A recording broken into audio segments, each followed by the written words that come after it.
Binabati ko yung lahat ng mga nakikinig dito. Tawagin niyo akong Austin at isa nga sa masugid mong tagapakinig. Taong 2004 ay nawalan ako ng trabaho matapos magsara yung pinapasukan naming panaderya doon sa Malate. Dahil sa may ama at ina akong binubuhay at mga kapatid na pinapaaral, ay hindi pa ako pwedeng mawalan ng trabaho. Kaya naman pinilit kong mamasukan sa iba't ibang proyekto sa lugar namin noon. Pero dahil hindi ko nga kaya yung mga pag-construction o kung anumang pagkakarpentero, ay napilitan na lang akong umuwi sa probinsya ng pinsan kong tawagin nating Ador, doon sa probinsya ng Quezon.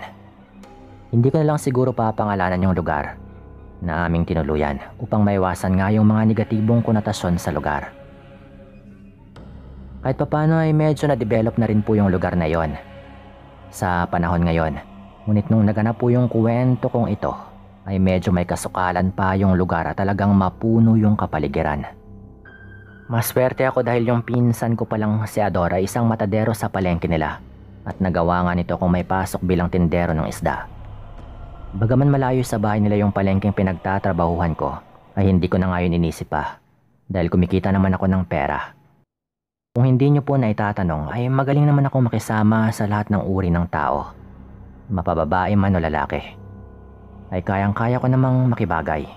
Kaya naman mabilis kong nakapalagayan ng loob yung halos lahat ng mga tao doon sa palengking pinapasukan ko. Doon sa palengking yon ay may nagpapagala-galang pulubi na kung tawagin nga nila ay Lucrecia. Ang sabi pa ng ibang taga-palengke ay may sakit daw yung ali sa pag-iisip at umaakto raw itong weirdo na kanilang kinakatakot. Kaya naman pinipilit siyang iwasan ng mga tao roon. Sayang at may itsura pa naman sana ito. Dahil kahit na pulubi nga ito ay makinis naman yung kanyang morenang balat. At kulot rin yung kanyang makintab na buhok. Biro ko nga sa ibang kalalakihan doon noon ay liligawan ko itong si Lucrecia kung matino lamang ito. Ayon naman sa amo kong tawagin nating Ninang Flor ay may pagkakataon daw na parang matinong kausap yung aling ito. Dahil kaya raw nitong masagot yung mga mahirap na mga tanong. At updated rin daw ito sa mga bali-balita sa lugar namin doon. Kaya minsan ay napapaisip nga talaga ako kung tunay nga bang may katok ito sa ulo o nagpapanggap lamang. Sa pagtatansya ko ay wala pang 40 itong si Lucrecia nung mga panahon yon. At aliwas sa ibang nagsasabing lagpas 50 na nga raw yung ali. Pero yung isa nga sa mga bagay na talagang gumugulo sa akin noon ay ang kakaiba at pambihirang amoy nito. Ayon sa ibang nakakaamoy ng babaeng yon, kung minsan daw ay parang amoy itong mabaho at nabubulok na karne. Sa katunayan, tuwing dumadaan nga ito sa aming harapan, ay gano'n na lamang yung pandidiri namin dito dahil sa kanyang amoy. Madalas raw itong may hila-hilang sako na siyang pinagbibintangan nga ng mga taga-palengke na doon nang gagaling yung mabaho at nakakasulasok na amoy. Ilang mga kabarangay na rin daw yung nagtangkang kumuha ng kanyang dalang sako. At gano'n na lamang yung pandidiri ng mga tanod nang mabuksan yung laman ng sakong hatak-hatak nito. Ayon pa sa kanila, katawan daw ng mga patay na hayop yung daladala nito na labis na kinakatakot ng mga taong nakarinig. Madalas rin daw siyang nakikitang tumatambay at palipat-lipat ng pwesto sa pamilihan.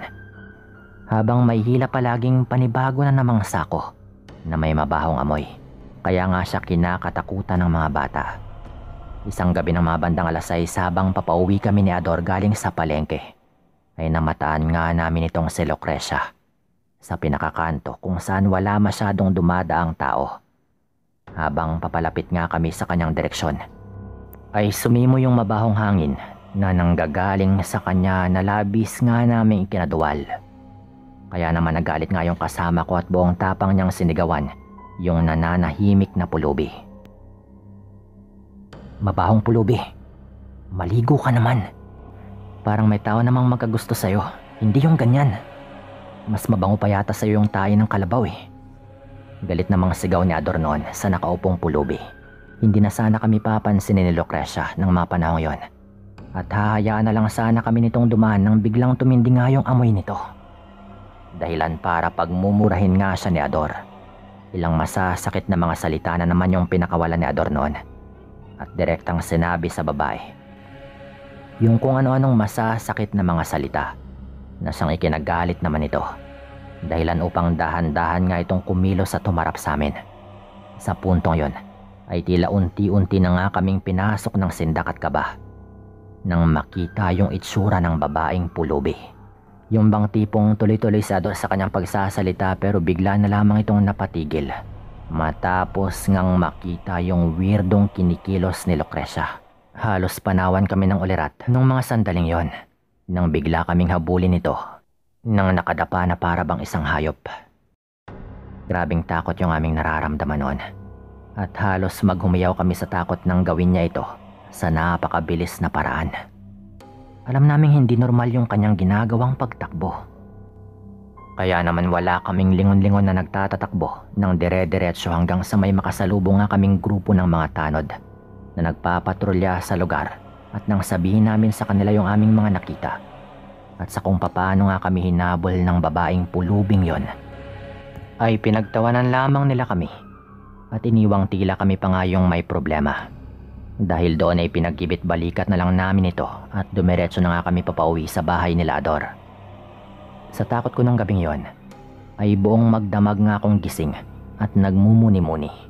Pinapahupa ko nga yung kilabot na aking nararamdaman habang si Ador naman ay nasa kahimbingan na nga ng kanyang pagtulog. Kinabukasan ay sinabi ko sa mga kaibigan kong matadero yung nangyari sa amin ni Ador nung habulin nga kami ni Lucrecia nung nakaraang gabi. Ganoon na lamang yung gulat namin nang malaman naming may usap-usapan na rin daw pala na totoong may lahing aswang itong si Lucrecia at ilang ulit na rin daw itong inireklamo, ngunit dahil naawa nga yung mga tanod at ibang mga tauhan ng barangay sa kanyang sitwasyon ay hinahayaan na lamang daw nila ito at pinapalagpas nga yung mga report na wala naman daw basehan.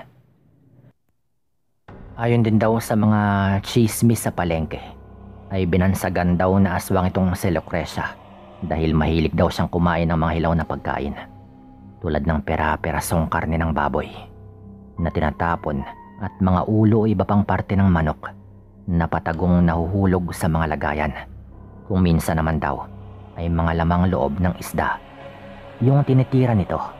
Basta daw may amoy o bahid ng dugo ay walang pagdadalawang isip niya itong kinakain. Isang madaling araw matapos naming magbaba ng mga banyera ng isda ay nagpunta nga ako sa likod na bahagi ng palengke upang manigarilyo bilang pangalis ng pagod. Nang bigla nga akong may naaninaga na tila ba kung sinong naroon at may kung anong ginagawa. Sinubukan ko siyang sitahin noon, ngunit hindi nga nito ako pinansin at sa halip ay tila ba nagbibingi-bingihan lamang ito. Nang papalapit na nga ako sa kung sino mang yon ay dahan-dahan kong narinig yung mga naglalagatukang tila ba mga buto na kanyang kinakain. Dahan-dahan, baka mabulunan ka niyan. Mahina ko pang sabi noon na pilit kong kinukumbinsi yung sarili ko na walang kakaiba sa aking nakikita. Sabay kumapit nga ako sa balikat nito. Naggusto ko nga siyang humarap sa akin. Tumigil naman ito at dahan-dahang humarap. Nung unti-unting mahagip ng liwanag ng poste yung itsura nito habang nakaupo siya sa isang sulok, ay ganoon na lamang yung takot ko nang makita si Lucrecia na puro dugo nga yung bunganga at namumula na yung mga mata na talaga namang titig na titig at nanlilisik sa matinding galit dahil sa pagkakaabala ko dito sa kanyang pagkain.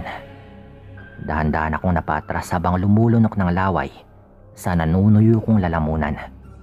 Nais ko sanang humingi ng tulong dahil nagsisimula nang ang gumapang papalapit sa akin yung babaeng yon habang dinidilaan nga nito yung kanyang duguang bibig. Sa puntong yon ay hindi ko talaga mapaniwalaang baliw ito dahil sa kanyang mga inaakto. Nangakma na nga akong susugurin ng nilalang ay magkakasunod namang busina ng mga sasakyan yung umalingaw-ngaw sa buong palengke, dahilan upang matakot nga ito at mabilis na tumalon doon sa bakod palabas ng palengke at nagsuot doon sa matataas na talahib sa kabila nito hanggang sa tuluyan nga itong nawala sa aking paningin. Nakahinga lang ako ng maluwag noon at muling bumalik sa loob upang muling tulungan yung aking mga kasamahan. Nanlalambot man yung tuhod ko dahil sa takot noon kay Lucrecia, ay hindi ko pa rin po ito pinahalata sa aking mga kasama dahil paniguradong magiging tampulan na naman ako ng tukso. Nag-alangan talaga ako nung sabihin yung mga nakita ko.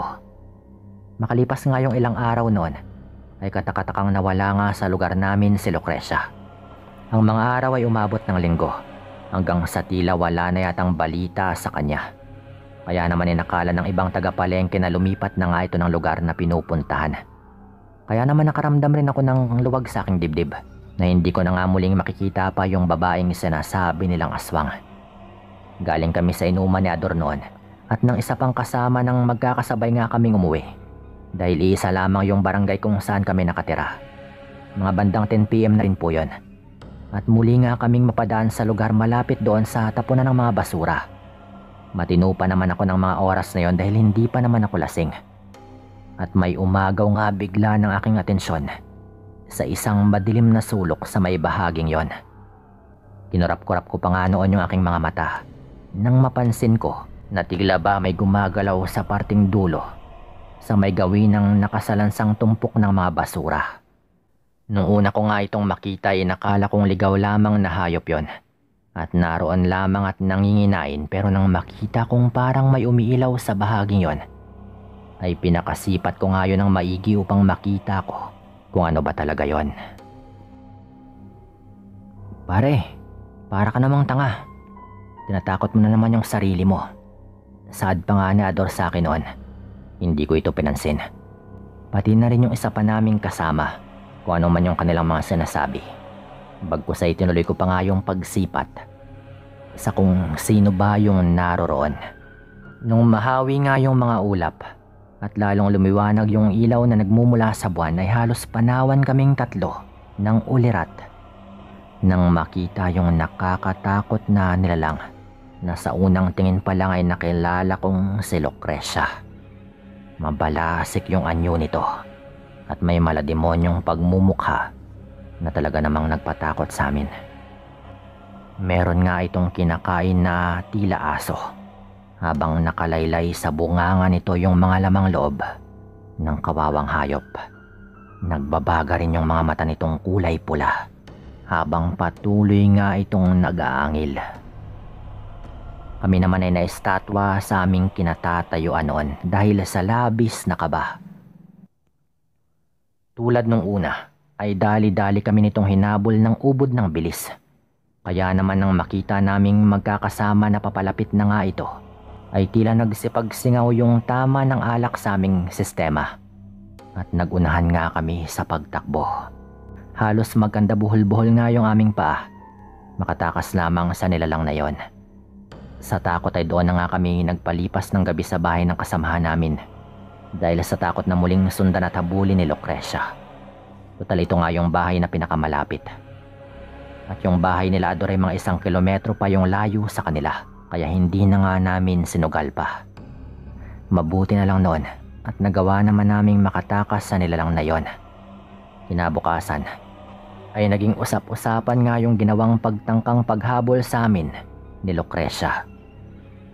Dahil kumalat po agad yung mga kwento noon. At dahil doon ay ilang linggo po siyang pinaghanap ng mga barangay tanod sa lugar namin. Binabantayan din siya sa palengke kung saan nga ito laging pumupunta. Upang madaling matugis ito, ay minabuti ng kapitan sa lugar na gumawa ng pagpapatrolya tuwing gabi. Pero bigong mahanap ng mga tao na kilahok si Lucrecia at umabot na nga yun ng ilang linggo. Hanggang isang araw noon ay umugong yung mga balita sa aming lugar. Napatay na umano si Lucrecia at natagpuan daw yung bangkay nito sa kabilang baryo sa may sagingan. Ayon pa sa kapitan ng aming lugar ay pinagtangkaan daw kasi nito yung anak ng isang pulis doon sa kabilang baryo na noon raw ay nagdadalang tao. At nung maaktuhan daw ito ng pulis na umaakyat sa kanilang bubungan ay hindi na nga raw ito nagdalawang isip pa na paputukan ito. Nagawa pa nga raw nitong makatakbo hanggang sa patuloy pa rin siyang pinaputukan ng pulis na yon. At doon na nga malamang nito ginugol sa may sagingan na yon yung kanyang mga huling panahon. Yun nga raw yung nakalap na balita ng aming kapitan. Ayon pa sa kanya, pinagtulungan daw yung ilibing ng mga tao dahil wala naman daw silang kilalang kapamilya nito. At kung meron man, malamang ay hindi rin ito aakuin dahil nga sa pagkatao nito. Mula po nun, ay naging matahimik naman yung pananatili ko sa lugar ni Lador at hindi ko na nga muling naranasan yung mga ganong bagay. Ito po yung kwento ko at maraming salamat sa lahat ng mga makikinig dito.